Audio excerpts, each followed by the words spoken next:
दुश्मन को मारो कम, तड़पाओ ज्यादा। ये देश रहना चाहिए गैर बराबरी के खिलाफ इस लड़ाई में।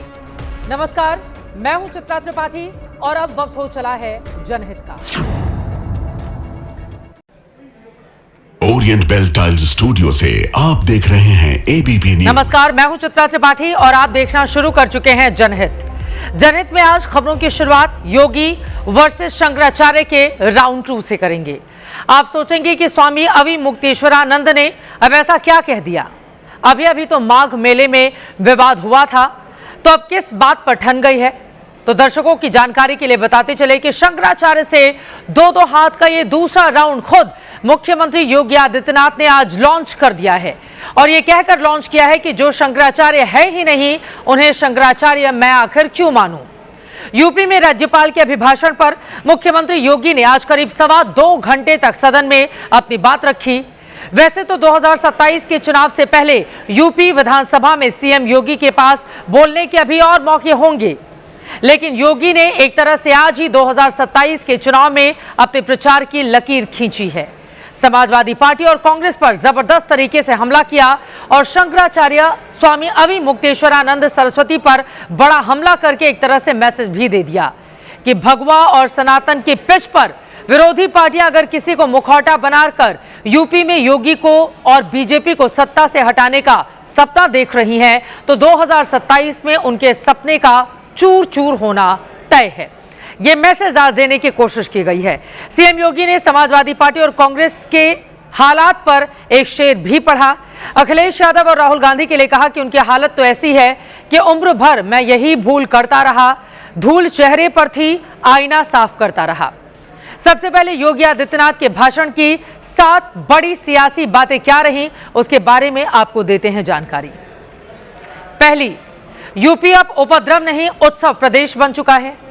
दूसरी बड़ी बात, न कर्फ्यू न दंगा, यूपी में सब है चंगा। सीएम ने विपक्ष पर हमला करते हुए कहा कि विपक्ष के नेता बाबर की कब्र पर सजदा करते हैं।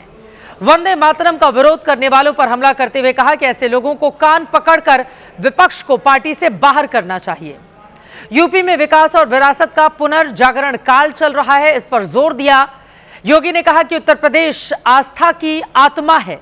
सीएम ने विपक्ष पर हमला करते हुए कहा कि 2017 से पहले यूपी के बारे में कोई अच्छा नहीं सोचता था, लेकिन आज उत्तर प्रदेश में कानून का राज है। सीएम योगी आदित्यनाथ के आज के भाषण की हाइलाइट्स थी, लेकिन इसी के साथ योगी ने 2 हफ्ते से शांत पड़े शंकराचार्य विवाद के जिन्न को फिर से जिंदा भी कर दिया। विधानसभा में समाजवादी पार्टी पर हमला करते हुए योगी ने शंकराचार्य अविमुक्तेश्वरानंद सरस्वती का न सिर्फ जिक्र किया, बल्कि सदन के भीतर असली और नकली शंकराचार्य का मुद्दा भी छोड़ दिया। अब सीएम योगी का वो बयान सुने जिसे हम योगी वर्सेस शंकराचार्य के पार्ट 2 की लॉन्चिंग बता रहे हैं। हर व्यक्ति शंकराचार्य नहीं लिख सकता। हर व्यक्ति हर पीठ के आचार्य के रूप में जाकर के जहां तहां वातावरण खराब नहीं कर सकता। उन मर्यादाओं का पालन सबको करना होगा। और अगर वो शंकराचार्य थे तो क्यों आप लोगों ने लाठीचार्ज किया था वाराणसी में? क्यों एफआईआर लॉन्च किया था? आप नैतिकता की बात करते हैं। 4.5 करोड़ श्रद्धालु जहां पर आए हों, वहां पर जो एग्जिट गेट है, जहां से श्रद्धालु बाहर निकल रहा है स्नान करके, उस द्वार, उस पेंटून से, उस मार्ग से किसी को बाहर निकलने का कोई वो नहीं, क्योंकि उससे अंदर जाने का कोई प्रयास करता है तो एक नए स्टैम्पेड को जन्म देता है, वहां पे नए भगदड़ को जन्म देता है, श्रद्धालुओं के जीवन के साथ खिलवाड़ करता है। एक जिम्मेदार और मर्यादित व्यक्ति कभी इस प्रकार का आचरण नहीं कर सकता, कभी नहीं कर सकता। आपको पूछना है, सपा के लोग पूछें, लेकिन हम लोग मर्यादित लोग हैं, कानून का शासन पर विश्वास करते हैं, कानून का शासन पालन करना भी जानते हैं, पालन करवाना भी जानते हैं, दोनों चीजों को एक साथ लागू करवाना जानते हैं। लेकिन इसके नाम पे गुमराह करना बंद करिए आप लोग। हमारे देश में एक सामान्य व्यवहार की बहुत जल्दी हम बातों को भूल जाते हैं। ऐसे में शंकराचार्य को लेकर जो विवाद पिछले महीने हुआ था उसके बारे में दर्शकों को एक बार फिर से याद दिला देते हैं। मामला माघ मेले के वक्त का है। मौनी अमावस्या के दिन शंकराचार्य का पूरा विवाद शुरू हुआ था। स्नान के लिए संगम जाते वक्त अवि मुक्तेश्वरानंद की पुलिस से भिड़ंत हो गई थी। मामला लंबा खिंच गया। असली नकली शंकराचार्य का सवाल वहीं से शुरू हुआ। शंकराचार्य अवि मुक्तेश्वरानंद ने प्रयागराज में 11 दिनों तक संगम के किनारे विरोध में धरना दिया और बाद में बिना संगम स्नान किए ही वहां से लौट गए। शंकराचार्य संग्राम के जड़ की यही कहानी है। अब तक इस पर बातें सड़क पर सभा में होती थीं, लेकिन अब पहली बार विधानसभा में सदन के पटल पर शंकराचार्य के असली या नकली होने का सवाल खड़ा किया गया है। अब इस पूरे मामले में योगी आदित्यनाथ के बयान पर अखिलेश यादव की ओर से भी किया गया पलटवार। सुनिए समाजवादी पार्टी के मुखिया को। कोई हर एक भी योगी नहीं ले सकता सर, ये बताइए। कोई योगी हर एक आदमी नहीं ले सकता है। उसका सर्टिफिकेट कहाँ मिलेगा, उसकी ट्रेनिंग कहाँ मिलेगी। योगी के बयान पर राजनीतिक प्रतिक्रिया की यह भी शुरुआत है। कल ये मामला और बढ़ना तय है। वैसे सदन में सीएम योगी आदित्यनाथ ने समाजवादी सरकार के दौरान जिस पिटाई का जिक्र किया उसके बारे में भी दर्शकों को जानना चाहिए। साल 2015 का मामला था। वाराणसी में अवि मुक्तेश्वरानंद तब साधु संतों के साथ धरने पर बैठे थे। गणपति मूर्ति का विसर्जन गंगा जी में करना चाहते थे, लेकिन पुलिस ने इजाजत नहीं दी। 30 घंटे तक साधु संत आंदोलन पर थे। रात के अंधेरे में 22 सितंबर 2015 को पुलिस ने दौड़ा कर उनकी पिटाई की। उस वक्त यूपी में अखिलेश यादव की सरकार थी। पुलिस के डंडों से अवि मुक्तेश्वरानंद का सर भी फूट गया था। तब अवि मुक्तेश्वरानंद शंकराचार्य के शिष्य भर थे।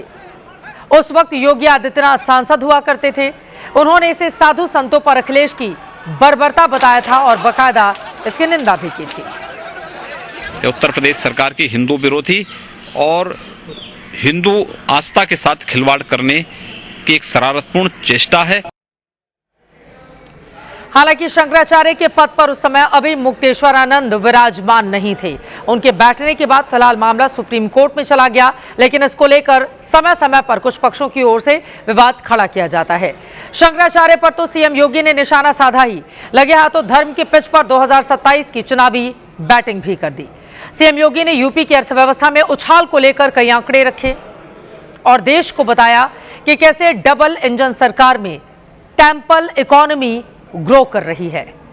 योगी ने सदन में महाकुंभ से लेकर माघ मेले तक की चर्चा की और बताया कि अयोध्या, काशी, प्रयागराज, मथुरा जैसे धार्मिक केंद्र अब सिर्फ आस्था ही नहीं बल्कि राष्ट्रीय चेतना के केंद्र बन गए हैं। ये पुनर्जागरण का मॉडल यही है। इसमें विरासत भी है, विकास भी है, दोनों एक साथ चल रहा है। और आस्था का ये जो पुनर्जागरण है यह उत्तर प्रदेश से प्रारंभ हुआ है। उत्तर प्रदेश भारत की आस्था का केंद्र बिंदु है। अगर भारत की आस्था की आत्मा कहें उत्तर प्रदेश को, कोई संयुक्ति नहीं। जिन्हें हम अयोध्या कह रहे हैं, जैसे हम काशी कह रहे हैं, यही तो राष्ट्र चेतना के केंद्र हैं। एक फूल पत्ती बेचने वाला व्यक्ति, फूल पत्ती बेचने वाला ब्राह्मण नहीं होता,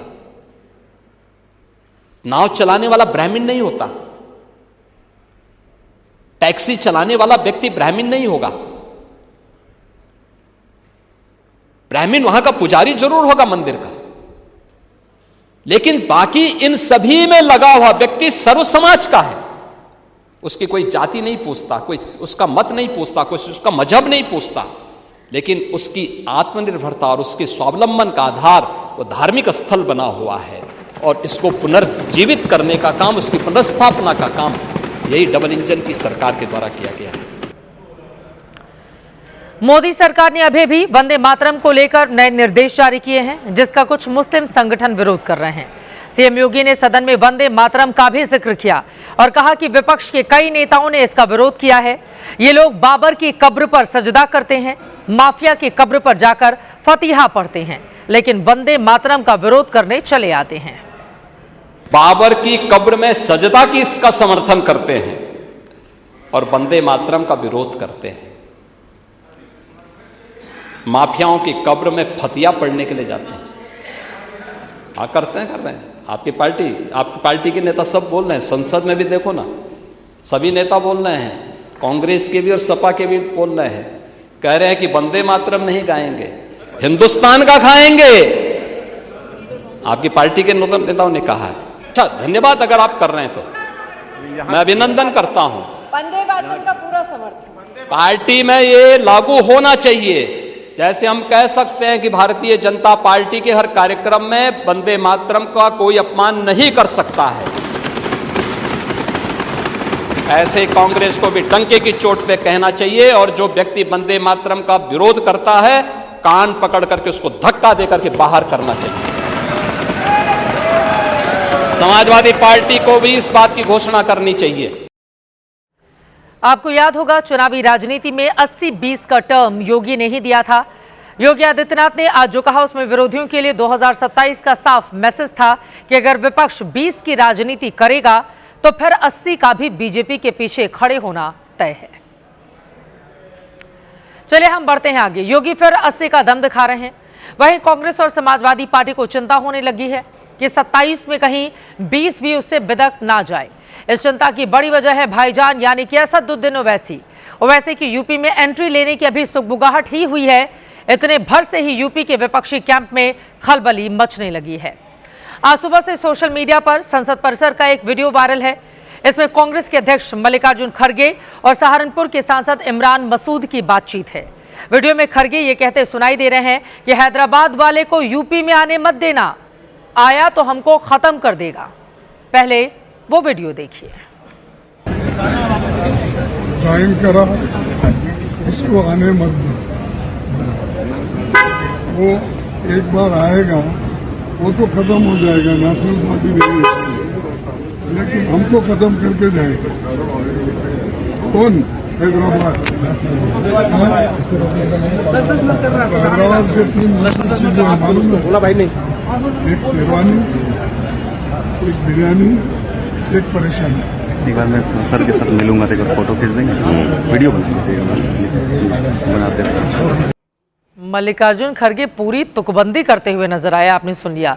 फिलहाल अब इस वीडियो को देखकर कोई क्यों नहीं कहेगा कि ओवैसी की आहट भर से विपक्ष में बेचैनी है।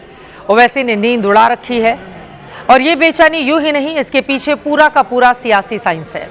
अभी बिहार विधानसभा चुनाव में ओवैसी ने सीमांचल इलाके में विपक्षी गठबंधन को काफी नुकसान पहुंचाया।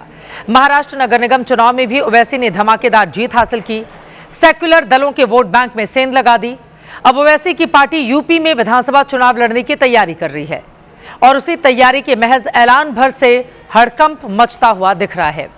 समाजवादी पार्टी के कई नेता ओवैसी से गठबंधन की इच्छा जता चुके हैं। बीएसपी और ओवैसी में गठबंधन की खबर भी पिछले दिनों सुर्खियों में आई थी।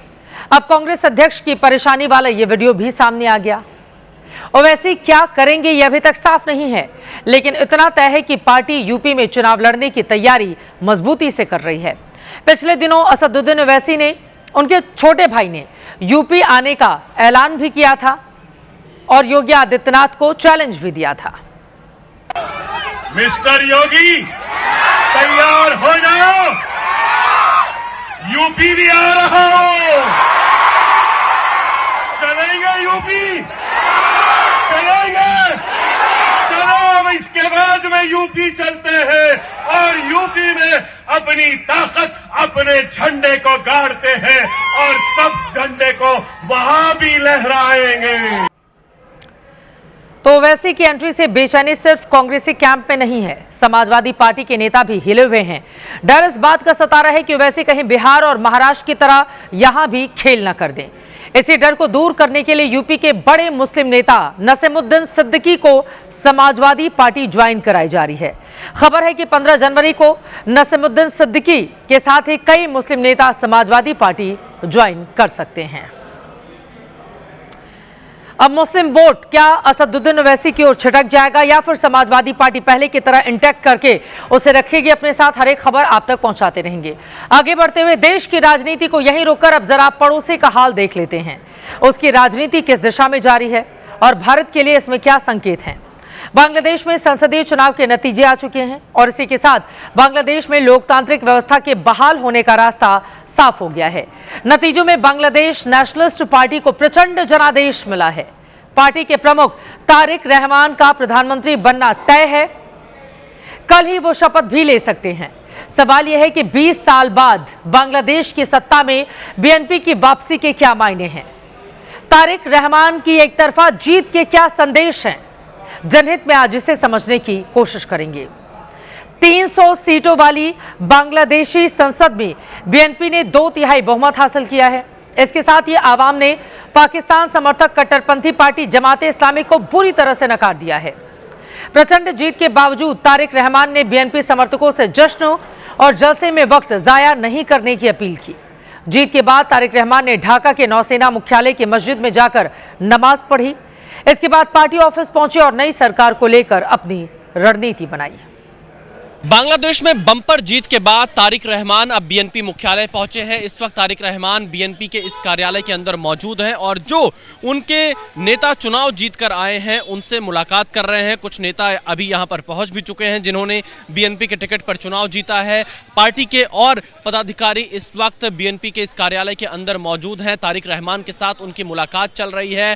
अभी तक कोई सार्वजनिक प्रतिक्रिया तारिक रहमान की तरफ से नहीं आई है इस बम्पर जीत के बाद। फिलहाल वो मीटिंग कर रहे हैं। वो तारीख कौन सी होगी जिस दिन तारिक रहमान प्रधानमंत्री पद की शपथ लेंगे, बांग्लादेश के अगले प्रधानमंत्री बनेंगे, उस पर भी अभी कोई जानकारी बीएनपी और तारिक रहमान की तरफ से नहीं दी गई है। लेकिन ये तस्वीर मैं आपको दिखाता हूं। इस तरफ देखिए, जो बीएनपी के समर्थक हैं वो अपने पार्टी के सिंबल को लेकर यहां पर पहुंचे हुए हैं। ऐसा दिख रहा है कि बांग्लादेश के तमाम एग्जिट पोल को इन नतीजों ने फेल कर दिया है, क्योंकि सर्वे में तारिक की पार्टी आगे तो दिख रही थी लेकिन उसका मुकाबला कड़ा बताया जा रहा था। लेकिन जिस तरह के नतीजे आए उसके मुताबिक 300 सीटों वाली संसद में अकेले बीएनपी को 209 सीटें आई हैं। बीएनपी के सहयोगी दलों को भी 4 सीटें मिली हैं, जबकि कट्टरपंथी जमाते इस्लामी को सिर्फ 68 सीटें नसीब हुई हैं। कट्टरपंथी जमात ने 11 राजनीतिक दलों के साथ गठबंधन किया था। इसमें शेख हसीना के तख्तापलट में शामिल छात्र नेताओं की पार्टी एनसीपी को महज 6 सीटें ही मिल पाईं। जमात के बाकी सहयोगी दलों को 3 सीटें हासिल हुई। वहीं अन्य दलों और निर्दलीय उम्मीदवारों के खाते में 9 सीटें गई हैं। इस तरह से तारिक रहमान की बीएनपी ने कट्टरपंथी जमात और उसके सहयोगियों को कड़ी पटखनी दी है। बावजूद इसके भारत के पूर्वोत्तर को काटने की धमकी देने वाले कट्टरपंथी नेता और एनसीपी उम्मीदवार हसनत अब्दुल्ला को जीत मिली है। पाकिस्तान समर्थक जमाते इस्लामी को सीटें भले ज्यादा नहीं आई, लेकिन चिंता की बात यह है कि उसे ज्यादातर सीटें भारत के सरहदी इलाकों में ही मिली हैं। हालांकि तारिक रहमान की पार्टी की प्रचंड विजय के आगे चंद कट्टरपंथियों की जीत की कोई खास अहमियत रह नहीं जाती। इन सबके बीच प्रधानमंत्री नरेंद्र मोदी ने भी फोन पर तारिक रहमान को जीत की बधाई दी है। प्रधानमंत्री मोदी ने लिखा, तारिक रहमान से बात करके मुझे बेहद खुशी हुई। मैंने उन्हें बांग्लादेश चुनावों में उनकी शानदार जीत पर बधाई दी। मैंने बांग्लादेश की जनता की आकांक्षाओं को पूरा करने के उनके प्रयासों में अपनी शुभकामनाएं और समर्थन जाहिर किया। इसके साथ ही पीएम मोदी ने आगे लिखा है कि गहरे और ऐतिहासिक और सांस्कृतिक संबंधों वाले 2 निकट पड़ोसी देशों के रूप में मैंने दोनों देशों की जनता की शांति, प्रगति और समृद्धि के प्रति भारत की निरंतर प्रतिबद्धता को दोहराया है। इससे पहले बांग्लादेश में सियासत के 2 बड़े चेहरे रहे, दोनों ही महिलाएं। एक शेख हसीना जो 2024 में तख्तापलट के बाद से भारत में निर्वासित जिंदगी गुजार रही हैं, जबकि दूसरी बेगम खालिदा जिया जिनका 30 दिसंबर 2025 को निधन हो गया। तारिक रहमान उन्हीं के बेटे हैं। शेख हसीना को बांग्लादेश में भारत समर्थक तो बेगम खालिदा को भारत विरोधी माना जाता था, लेकिन बदली हुई परिस्थिति में तारिक रहमान और भारत सरकार दोनों के रुख में बदलाव आया है। तारिक रहमान को 2001 से 2006 के बीच, यानी जब उनकी मां खालिदा जिया प्रधानमंत्री थीं, तब बांग्लादेश में भारत विरोधी गतिविधियों का चेहरा माना जाता था। लेकिन पिछले साल हुए चुनाव के लिए बांग्लादेश लौटे तारिक रहमान ने भारत के खिलाफ एक शब्द भी नहीं बोला, एक बार भी भारत विरोधी तेवर नहीं दिखाए। वहीं खालिदा जिया गंभीर रूप से बीमार हुई तो खुद प्रधानमंत्री नरेंद्र मोदी ने 1 दिसंबर 2025 को सोशल मीडिया प्लेटफॉर्म एक्स के जरिए उनके इलाज में हर संभव मदद की पेशकश की, जिस पर बीएनपी ने उनका आभार जताया। फिर 30 दिसंबर 2025 को जब खालिदा जिया का निधन हुआ तो पीएम मोदी ने 2015 में ढाका में उनसे मुलाकात की तस्वीरों के साथ अपनी शोक संवेदना जताई थी। अगले ही दिन 31 दिसंबर को विदेश मंत्री एस जयशंकर ने ढाका जाकर तारिक रहमान से मुलाकात की, उन्हें प्रधानमंत्री मोदी का निजी खत सौंपा। 1 जनवरी 2026 को रक्षा मंत्री राजनाथ सिंह ने दिल्ली में बांग्लादेशी उच्चायोग जाकर बेगम खालिदा के निधन पर शोक व्यक्त किया। इसके बाद जब तारिक रहमान ने बीएनपी की कमान संभाली तब 10 जनवरी 2026 को भारतीय उच्चायुक्त प्रणय वर्मा ने भी उनसे जाकर मुलाकात की थी। दुनिया जानती है कि भारत की मदद से ही बांग्लादेश को पाकिस्तान से आजादी मिली, लेकिन शेख हसीना के तख्तापलट के बाद मोहम्मद यूनुस की अंतरिम सरकार ने भारत के साथ दशकों पुराने रिश्ते पर मिट्टी डालना शुरू कर दिया था। यूनुस की वजह से बांग्लादेश और पाकिस्तान करीब आ रहे थे। इस दौरान हिंदुओं पर हमले की घटनाएं भी बढ़ी, लेकिन अब उम्मीद है इस प्रचंड विजय के बाद बांग्लादेश अपनी गलतियों को दुरुस्त करेगा, शांति स्थिरता के साथ आगे बढ़ेगा। The relationship should be between two peoples of the countries, so people-to-people relationship. Before we had just the Indian government and a relationship between the Indian government and Sheikh Hasina. So let's now make it a people-to-people relationships, because prime ministers, governments, go change. It doesn't matter, but the peoples exist of both countries. वैसे सच ये भी है कि बांग्लादेश का वजूद भारत की वजह से ही है। 16 दिसंबर 1971 की ये तस्वीरें जो इस वक्त आपकी टीवी स्क्रीन पर हैं, ये गवाह हैं कि अगर भारत ना होता, भारत की सेना ना होती तो बांग्लादेश आज़ाद ना होता। बांग्लादेश की आज़ादी की जंग में पाकिस्तानी सेना ने पूर्वी पाकिस्तान के 30 लाख बांग्ला भाषी हिंदुओं और मुसलमानों का कत्लेआम किया था। पाकिस्तान की फौज बांग्लादेश की मुक्ति वाहिनी को कुचल देने पर आमादा थी, लेकिन भारतीय सेना ने युद्ध के मैदान में उतरकर बाजी पलट दी।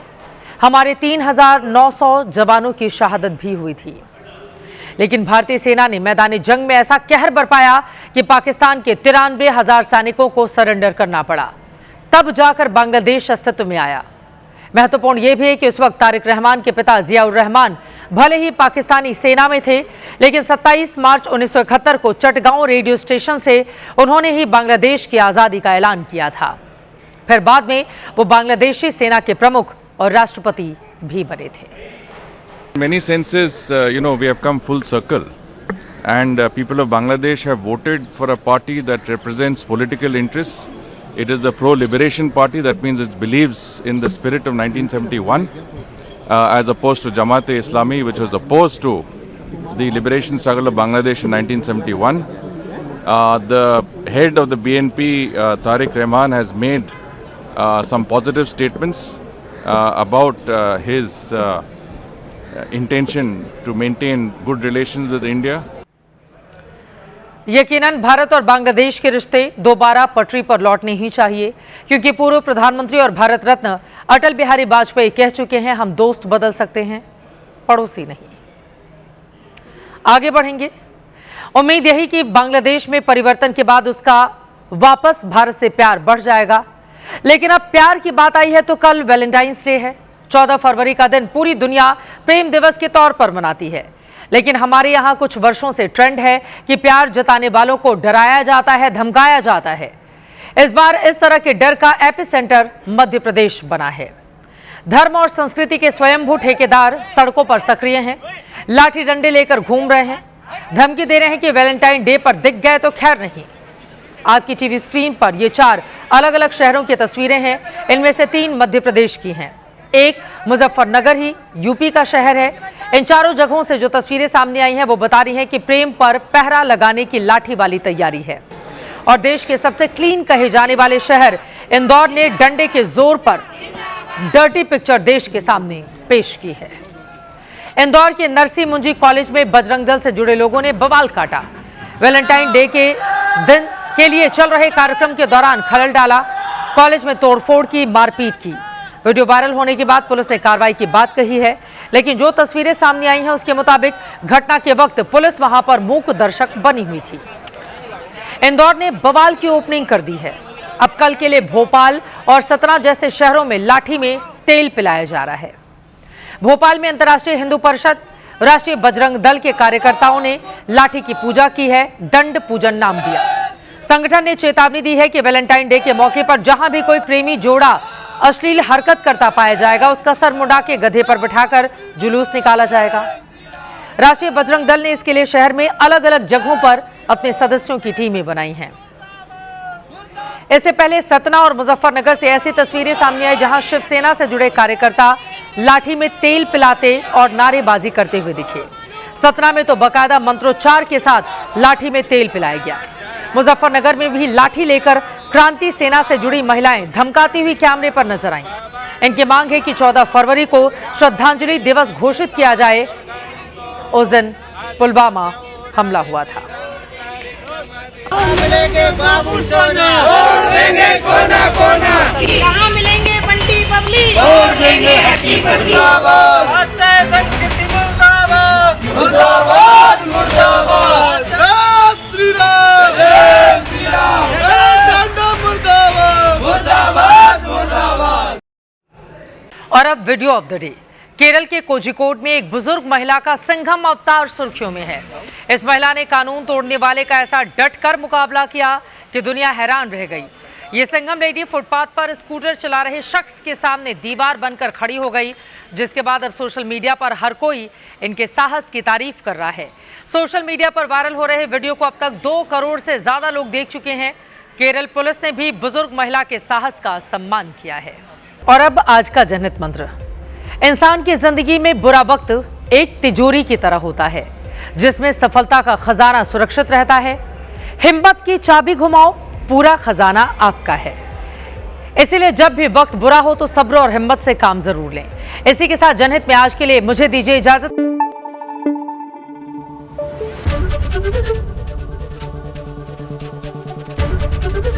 एबीपी न्यूज आपको रखे आगे।